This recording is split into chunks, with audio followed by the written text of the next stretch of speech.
तो दोस्तों, एक और नया दिन और मैं बलजीत परमार हाजिर हूँ एक नई कहानी, एक नया किस्सा लेकर।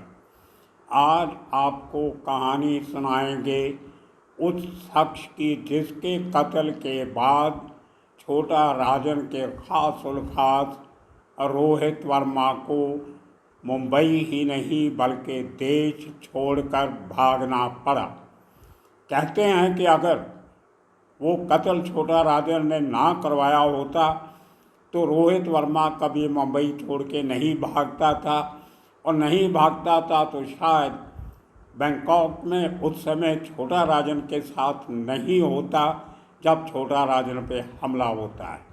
लेकिन 4 साल पहले जो शख्स एक कत्ल करके भागा था वो छोटा राजन को बचाते हुए बैंकॉक में मारा गया। बात करते हैं उस कत्ल की जो 1996 में हुआ था, बेंगलोर से तकरीबन 70-80 किलोमीटर दूर तिरुपति बालाजी मंदिर के रास्ते पे, और वो मरने वाला आदमी था मोहन कोटियन। आप सबने नाम सुना होगा, लेकिन हमने बहुत खोज पड़ताल के बाद आज मोहन कोटियन पे ये एपिसोड बनाने की कोशिश की है। मैं उसकी बैकग्राउंड तक पहुंचा, कई हफ्ते लगे मुझे पुराने लोग ढूंढने में जो उसके बारे में बता सकते। जो इंटरनेट पे मटेरियल मौजूद था वो बहुत कंट्राडिक्टरी है। बस 3-4 उसके केसेस का जिक्र आता है, वो भी दूसरे लोगों के साथ जिनके साथ मिलकर उन्हें काम किया, और थोड़ी सी छोटा राजन की दुश्मनी के साथ। उसके बाद कोई उसका ज़्यादा अता पता नहीं मिलता। कुछ लोगों ने कुछ प्रोग्राम भी बनाए हैं, लेकिन कहीं भी कोई पुख्ता जानकारी निकल के सामने नहीं आ रही थी। लेकिन फॉर्चुनेटली मुझे 2 शख्स पुराने मिल गए जो लोग इसकी बचपन से जानते थे। एक आदमी ने तो पूरी इन्फॉर्मेशन इसके बचपन की दी, और दूसरे आदमी ने, एक्चुअली 2 और लोगों ने इसके बेंगलोर के धंधों के बारे में जानकारी दी, और वो आपके साथ शेयर करते हैं। तो दोस्तों, मुंबई में एक इलाका है विले पार्ले, एक वेस्ट साइड में है, एक ईस्ट साइड में। विले पार्ले वेस्ट में मशहूर है एक सिगरेट फैक्ट्री, और उसके साथ विले पार्ले ईस्ट में मशहूर है बिस्कुट फैक्ट्री। आपने कभी एक ज़माने में पार्ले जी लिखा होता था बिस्कुट के पैकेट पे, वो खाए होंगे, पार्ले जी के बिस्किट्स।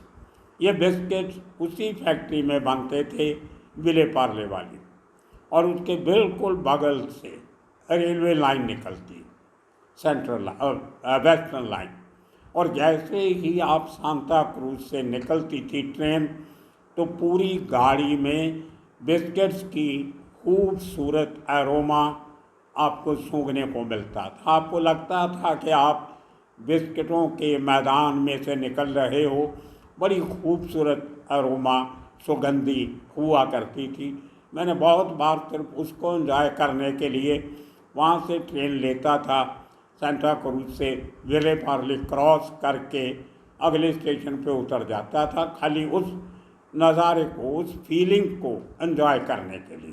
खैर, उस बिस्कुट फैक्ट्री के बिल्कुल बाहर, जैसे ब्रिज से नीचे उतरते हैं, रेलवे ट्रैक के ऊपर जो ब्रिज बना हुआ छोटा सा ब्रिज है, अक्सर ट्रैफिक जाम रहता है। वहाँ पे थोड़ा आगे जाके एक प्रबोधन स्पोर्ट्स कम्प्लेक्स है, जो उस समय के एमएलए रमेश प्रभु जी ने बनाया था। आज भी उनका ट्रस्ट जो है वो उसको चला रहा है। और उसके बिल्कुल अपोजिट एक छोटा सा टेलीफोन का बूथ हुआ करता था, जिस पे लिखा होता था जयंती, और नीचे टेलीफोन एसटीडी बूथ।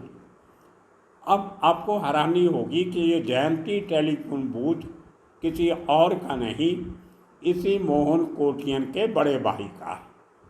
और उस बूथ के बिल्कुल सामने, थोड़ा सा अंदर रोड के पीछे हट के, एक संभाजी नगर करके एक छोटी सी झोपड़पट्टी है, बस्ती है, कॉलोनी है। वहाँ पे काफ़ी सारे कर्नाटका के लोग रहते हैं।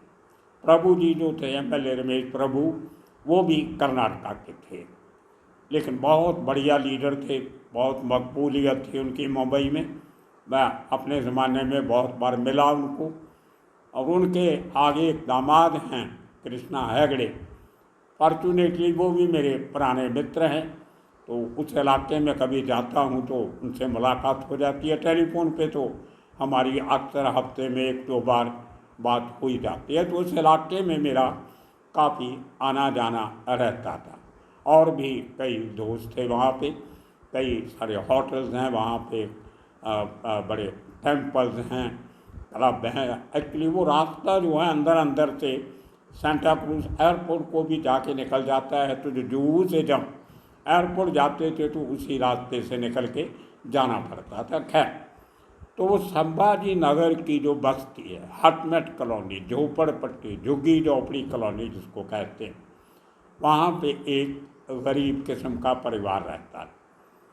और उस परिवार में बुजुर्गों के अलावा 5 भाई थे। सबसे बड़ा भाई थोड़ा हैंडीकैप था, जिसके नाम पे ये टेलीफोन का बूथ मिला था। मुंबई में एक संस्था है विजय मर्चेंट रिहैबिलिटेशन ट्रस्ट करके कोई, जो फिज़िकली हैंडीकैप लोगों को रिहैबिलिटेशन के लिए उनकी नई ज़िंदगी का रोटी रोज़ी कमाने का साधन मुहैया करवाते हैं। खुद बूथ बना के देते हैं, उसको इलेक्ट्रिसिटी का कनेक्शन और जो फैसिलिटीज चाहिए होती हैं वो उनको पूरी करके देते हैं। उस ज़माने में पहले बॉम्बे टेलीफोन हुआ करता था, बाद में MTNL महानगर टेलीफोन निगम लिमिटेड, उसकी तरफ से ये बूथ लेके दिए जाते। तो जो मुंबई में हज़ारों ऐसे बूथ हैं जो उस विजय मर्चेंट ट्रस्ट की तरफ से दिए गए हैं। विजय मर्चेंट आपको मालूम है एक ज़माने में हिंदुस्तान की क्रिकेट टीम के कैप्टन भी हुआ करते थे, बहुत बड़े खिलाड़ी थे, बहुत फिलैंथ्रोपिस्ट थे। तो उनकी याद में ये सब अच्छे काम किए जा रहे हैं। वो टेलीफोन बूथ मोहन कोटियन का सबसे बड़ा भाई चलाता था और उसके साथ मोहन कोटियन भी वहाँ बैठा करता था। 3 और इनके भाई थे, एक बाला कोटियन, सबसे छोटा पद्मा, एक और था उसका नाम मुझे अभी याद नहीं आ रहा। तो जो इन भाइयों का जो दूसरे 3 भाई थे, उनकी तिलक नगर के जो छोटा राजन का बर्थ प्लेस है और उसका स्ट्रॉन्ग होल्ड है, उस कॉलोनी के बाहर नज़दीक एक छोटी सी कैंटीन चलती थी। उसके नज़दीक के कोई हिमाचल कोई बैंक है, कोई जो टैक्सी के लिए लोन बहुत दिया करता था। तो बहुत सारे टैक्सी ड्राइवर जो लोन लेने आते थे उनकी वहाँ आमद पूरा दिन रहती थी। तो वहाँ के नज़दीक एक छोटी सी कैंटीन नुमा छोटा सा, जिसको आप चाय की पतरी कह सकते हो, वो चलाते। तो उसका नाम शायद नवरत्ना था, जहाँ नटन इस किस्म का नवरत्ना ही था मेरा ख्याल। वो कैंटीन जो थी वो मोहन कोटियन के भाई चलाया करते थे। और वहाँ पे क्योंकि छोटा राजन के लड़के बहुत थे उस एरिया में, तो कई बार कोई फ्री में चाय पी जाना, जब खा पी के पैसे नहीं देने, कुछ इस किस्म की दादागिरी भी चलती थी। तो उससे बचने के लिए शायद इन्होंने काफ़ी दूसरे लोगों से बातचीत हो गई। छोटा राजन भी उस ज़माने में कोई इतना बड़ा आदमी नहीं था, लेकिन करते करते उनका फैमिली का ये कोटियन ब्रदर्स का बातचीत छोटा राजन के गुर्गों से होने लगी।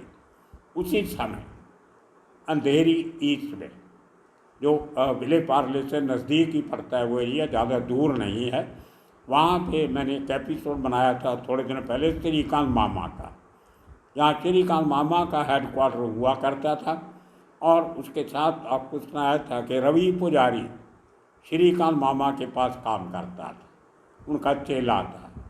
वहीं पे साथ में एक और शेट्टी का छोटा सा ऑफिस हुआ करता था, शायद कोई उनका रेस्टोरेंट भी था, बाद में तो होटल बना लिया।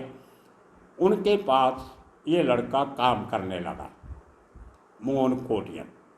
साथ में ड्यूटी के अलावा अपने भाई के साथ जो हैंडीकैप था उसके साथ टेलीफोन कि उस बूथ पे भी बैठने लगा। मैंने अपने दोस्तों से उस टेलीफोन बूथ की आज की जो तस्वीर है वो मंगवाई है, आपको इस एपिसोड के साथ वो दिखाई जाएगी। आज भी वो टेलीफोन बूथ है और मोहन कोटियन का बड़ा भाई उस बूथ को चलाता है और उसी तरह नीचे वो जयंती एसटीडी बूथ लिखा हो। अब उस बूथ ने मोहन कोटियन बनाने में बहुत बड़ी मदद की है, वो भी आपको बताएंगे। तो करते करते श्रीकांत मामा के थ्रू ये शख्स मोहन कोटियन रवि पुजारी के नज़दीक भी आया और करते करते छोटा राजन को भी इसका नाम पता चलने लगा कि इस नाम का कोई लड़का है। अब उस इलाके में जो पूरा छोटा राजन का ऑपरेशन कंट्रोल करता था वो श्रीकांत मामा करता था। और श्रीकांत मामा का 92 में एनकाउंटर के बाद और उसके बाद जो रवि पुजारी ने 2 मर्डर किए, रवि पुजारी को भागना पड़ा, तो कहीं ना कहीं छोटा राजन के दिमाग में इस लड़के का नाम आ गया। अब इस आदमी के पास टेलीफोन बूथ था। उस ज़माने में सबसे बड़ी समस्या होती थी कम्युनिकेशन की। अब दुबई में बैठे छोटा राजन ने अपने गुर्गों को मैसेज भेजने हैं तो कैसे भेजेगा? किसी रेगुलर टेलीफोन कनेक्शन जो होता है, लैंडलाइन जिसको कहते थे, उस पर फ़ोन करेगा तो उसकी मॉनिटरिंग होने का डर रहता था, पकड़े जाने का डर होता था। तो इस किस्म के जो पीसीओ होते थे या एसटीडी बूथ होते थे, वहाँ से किसी को पकड़ना मुश्किल होता था, क्योंकि पीसीओ पे सैकड़े लोग रोज आते हैं, कौन कितने बात करता है, तो पीसीओ वाले से या एसटीडी वाले से कोई एक्शन नहीं होता था। तो ये लड़का मोहन कोटियन ये छोटा राजन के बहुत काम आया। तो वहाँ से जो दुबई से मैसेज आते थे वो आगे पहुँचाना मोहन कोटियन ने शुरू किया और उस टेलीफोन बूथ की फैसिलिटी की वजह से मोहन कोटियन छोटा राजन के बहुत सारे राज का राजदार बन गया। जो लोग छोटा राजन के करीब थे, जिनको मैसेज दिए जाते थे और उनको वापस मैसेज छोटा राजन तक पहुंचाए जाते थे, उनके लिए ये आदमी काफ़ी अहम हो गया और आहिस्ता आहिस्ता इस आदमी का रुतबा गैंग में बढ़ने लगा। उसी दौरान ये आदमी टच में आ जाता है संतोष शेट्टी के, जो कुछ साल पहले ही वापस भारत में लाया गया और उसने आके बहुत सारी स्टेटमेंट भी दी। ये वही संतोष शेट्टी है जिसने 2002 में छोटा राजन को हमले के बाद हॉस्पिटल से भगाया था और अपने सोर्सेज की मदद से उसको कंबोडिया बॉर्डर पे लेके गया, जहाँ पे इसकी अपनी सेटिंग की वजह से छोटा राजन को बाद में ईरान ले जाया गया, इसका इलाज कराया गया। तो उस शख्स के टच में मोहन कोटियन आ जाता है। उन्होंने देख लिया कि लड़का मेहनती है, हम जो मैसेज भेजते हैं बड़ी ईमानदारी से पहुंचाता है, कभी कोई गड़बड़ नहीं करता, तो ईमानदार लोगों की गैंगस्टर को हमेशा ज़रूरत रहती। तो संतोष शेट्टी का उस समय कुछ मैंड्रैक्स वगैरह का कोई बिजनेस चलता था, जिसमें छोटा राजन और संतोष शेट्टी के हाथ पांव जोड़ के मोहन कोटियन साथ में मिल गया। 2-4 बड़े काम किए तो अच्छा खासा पैसा भी आ गया और उसके साथ साथ मोहन कोटियन का गैंग में राइज होने लगा। लेकिन अंदर खाते गैंग में काफ़ी बातें चलती रहती, आपस में कई बार किसी छोटी मोटी बात को लेके मुँहबटाव भी हो जाता है और वो काफ़ी दूर तक बात चली जाती है। इसी तरह चलते चलते रवि पुजारी के साथ भी थोड़ी अनबन हुई। एक ही भाषा बोलते थे सब लोग, ये संतोष शेट्टी, रवि पुजारी, मोहन कोटियन, ये सब लोग एक ही भाषा आपस में बोलते थे और कहीं ना कहीं वो रीजनल एफिनिटी इनमें थी, लेकिन उनमें भी कभी फ़र्क आ जाता है। तो करते करते इसको पता चला कि मुंबई में तो छोटा राजन का बहुत होल्ड है, बहुत सारे उसके कारिंदे हैं, मैं यहाँ पे बैठ के बड़ा आदमी नहीं बन सकता। तो इसने अपना बेस मुंबई छोड़ के बेंगलोर बना लिया, जहाँ पे जो राजन के पुराने लोग थे वो एक एक करके कमज़ोर पड़ते जा रहे थे। कुछ सुधर गए थे या कुछ मर मुका गए थे। तो इसने बेंगलोर जाके अपना अड्डा जमा लिया। बेंगलोर से मैंगलोर के बीच में उडुपी के पास इसका गांव भी था, छोटा सा पुराना पिस्तैदी, जहाँ से इसकी फैमिली उठ के मुंबई उस संभाजी नगर में रहने आई थी। तो उसको जाके इसने ठीक ठाक करवाया, थोड़ा साथ में लगते एक दो प्लॉट और खरीदे और बेंगलोर में एक क्लब और डांस बार किस्म का क्लब, जिसमें डिस्को विस्को इस किस्म का बनाने का प्लान बनाया। लेकिन उसमें खर्चा बहुत था, तो छोटा राजन के नाम पे जो बेंगलोर और मैंगलोर और दूसरे शहरों में कर्नाटका के जो फिरौतियाँ मांगी जाती थी, उनमें से शायद कुछ पैसा वो रख लिया करता था अपना, वो जो क्लब बना रहा था उसको बनाने के लिए। अब क्लब में बहुत काफ़ी खर्चा हो जाता है। बेंगलोर काफ़ी डेवलप हो रहा था, ज़मीनों के भाव बहुत बढ़ रहे थे, रियल एस्टेट बड़ी तेज़ी पे थी, उसी का फ़ायदा तो ये लोग उठा रहे थे। और काफ़ी सारे बिल्डर ऐसे थे जो मुंबई से जाके बेंगलोर में काम करने लगे थे, उसमें कुछ लोकल भी थे और बाहर के भी थे। तो काफ़ी बड़े लेवल पे छोटा राजन के नाम पे पैसा इकट्ठा होता था। उसमें से जब छोटा राजन को ये खबर मिली कि ये शख्स तो मेरे साथ कोई हेरा फेरी करके ये अपना बना रहा है, क्लब बना रहा है, उसमें ये देखने के लिए कि एक्चुअली हो क्या रहा है। तो छोटा राजन का एक सिंगापुर में उसी किस्म का क्लब हुआ करता था, जिसको एक ब्रायन नाम का शख्स, क्रिश्चियन लड़का, वो चलाता था। तो ब्रायन इसको मोहन कोटियन को भी जानता था, छोटा राजन का आदमी था। तो मोहन ने ब्रायन से बात की कि मैं अपने क्लब के लिए मुझे जो म्यूज़िक सिस्टम और लाइटिंग सिस्टम जो चाहिए उसके लिए मुझे मदद करो। तो ब्रायन के एक और दोस्त हैं शेट्टी, जो बॉम्बे में जिनका क्लब चलता था उन दिनों में, मैं भी जानता हूँ उनको, मेरी बात भी हुई। तो ब्रायन ने उनके साथ बात किया कि अपना एक आदमी बेंगलोर में इस किस्म का क्लब चला रहा है, उसको हेल्प कर दीजिए। जिन लोगों को मैंने यहाँ से सिखा के भेजा था उनको आप इसकी मदद करवा दीजिए। तो बम्बई से वो लड़के, उस क्लब वाले के लड़के बेंगलोर जाते हैं और मोहन कोटियन को पूरी सलाह मशवरा जो देना होता है सब दे के करके वापस आ जाते।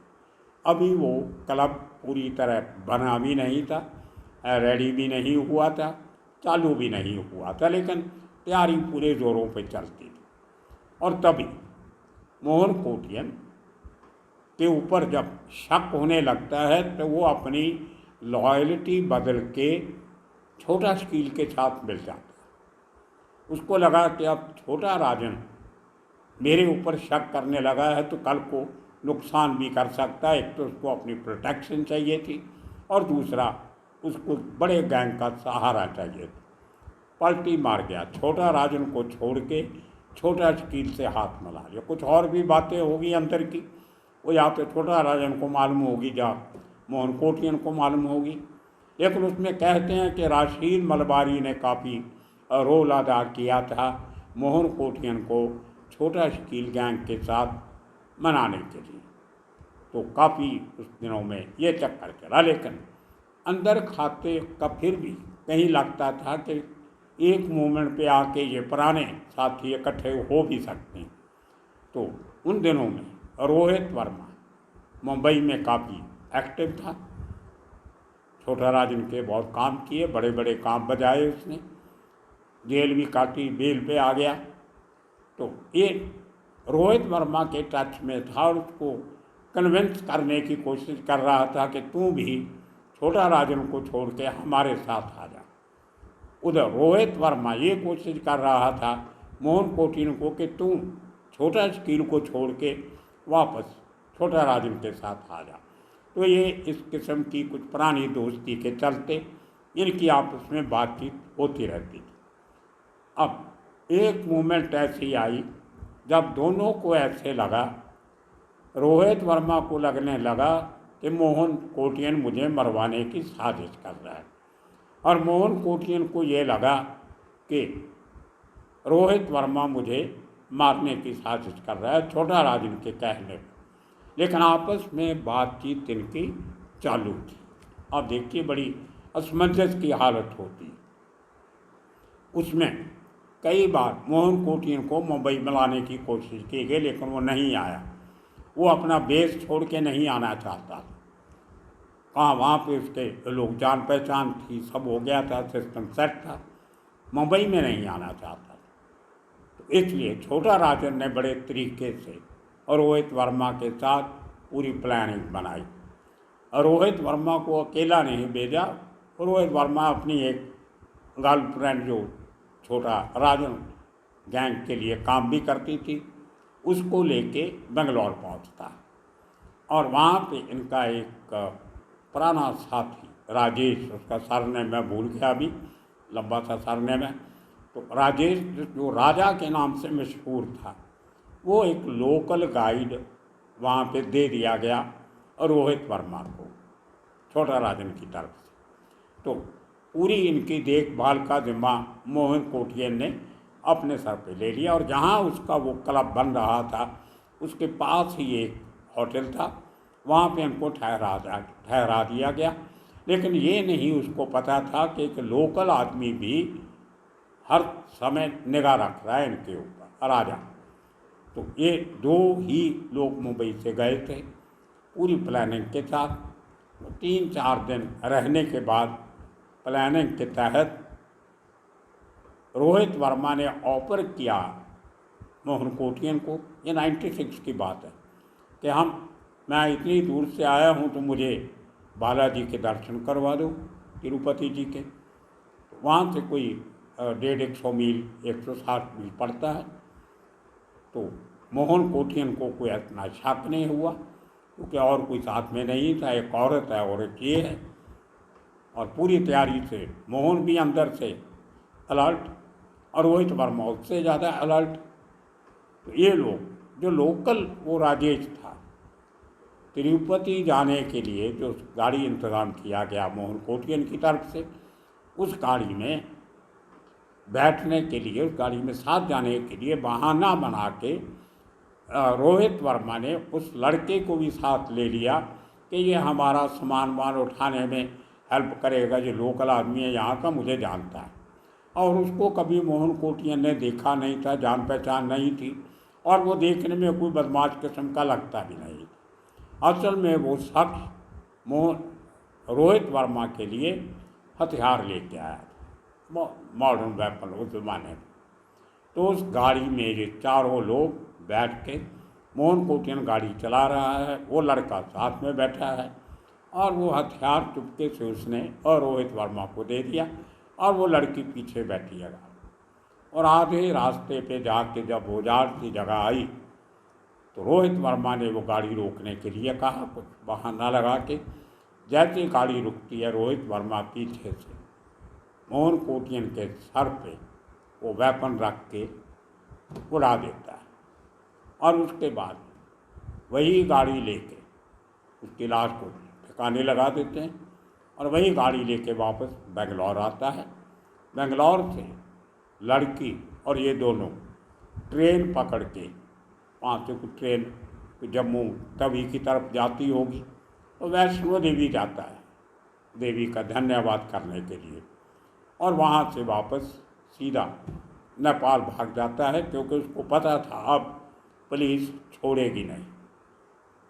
ये एक बहुत डेयरिंग जॉब था जो अकेला रोहित वर्मा बेंगलौर में जाके करके आया, और मोहन कोटियन का काम ठिकाने लगा के आया। अब वो लड़का जो था राजा, उसका जो हुलिया था, वो उसका पता चला छोटा शकील गैंग को कि उस आदमी ने मदद किया।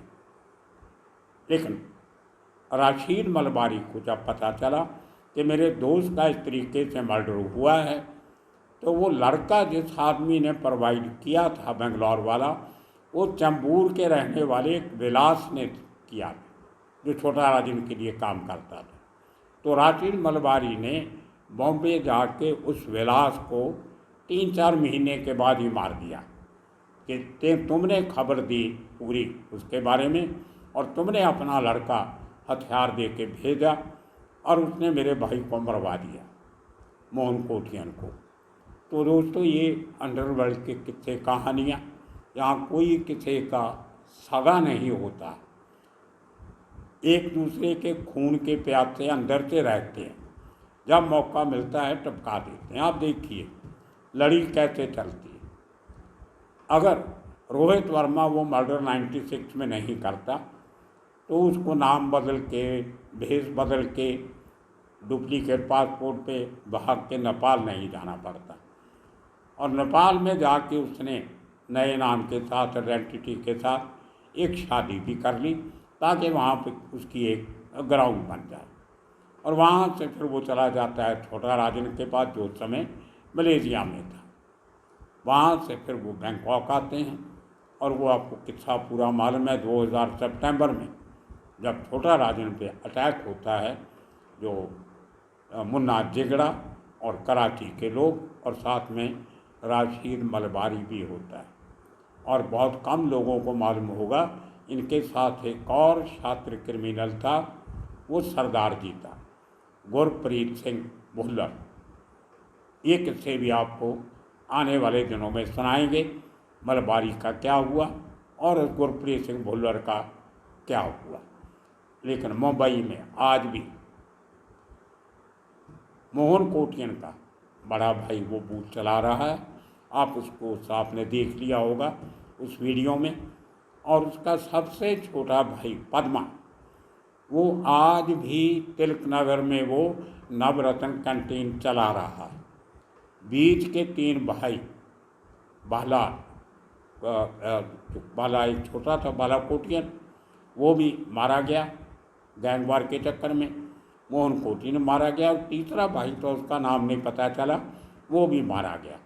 तो बीच वाले तीनों भाई इस दुनिया से चले गए। सबसे बड़ा अभी है और सबसे छोटा भी है। तो दोस्तों ये कहानी थी मोहन कोटियन की। आने वाले दिनों में इसी किस्म की खोज पड़ताल करके अंडरवर्ल्ड की पुराने किस्से कहानियाँ निकाल के आपके साथ शेयर करते रहेंगे। तब तक के लिए आप सबका बहुत बहुत शुक्रिया, धन्यवाद।